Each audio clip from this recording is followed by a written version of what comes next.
So hello there, my name is Sean, and today I'm gonna briefly explain you how I modded my Arturia Minilab 2 to have the Janko layout. So this is an isomorphic layout, as you know, when you have all step in a horizontal direction, and so every shape is the same in all different places of the keyboard. And so the idea was at least simple, so I was just gonna take a file from a YouTuber, print it, and then put it on the Arturia, because that YouTuber had also the Arturia, so I was like, okay, it's the same. But then I discovered that no, you actually need to make right measurements, because otherwise it won't go as planned. And that was my first error. So I print all the things and nothing worked. So then I passed to the next phase, which was to do it all again, because, you know, why not? So I took measurements and I noticed something interesting. So basically the spaces between keys in a MIDI keyboard, it's not actually all the same. You have 3 different type of like knuckles length and 2 different type of spaces. So I started to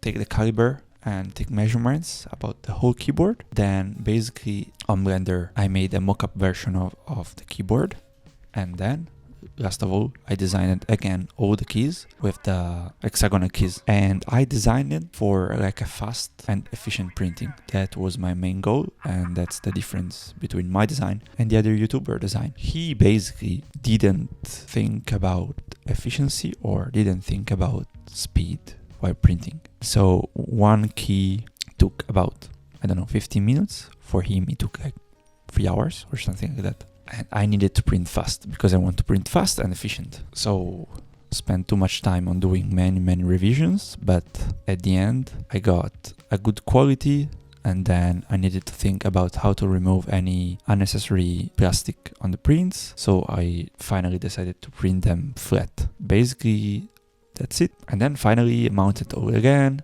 and try the layout. And feedback, I think you shouldn't do it. Why? So isomorphic layout are really cool. The only problem I found, it's a big problem, is that the pressure needed to press in one spot and then a higher spot is different. So basically when you do chords, some keys are harder to push on and some just softer, and that's not a feedback for the hand, you know, because you have to like really crank it up in some places and not the other. And of course 3D printing is precise, but you have a bit of wiggle in keys, and so yeah, anyway, I think it's not a good idea. It's a good test. Isomorphic layout are cool, but I think maybe not on lever type of MIDI instruments, which are MIDI keyboards. So here's a test video on my friends playing and trying to jamming on it.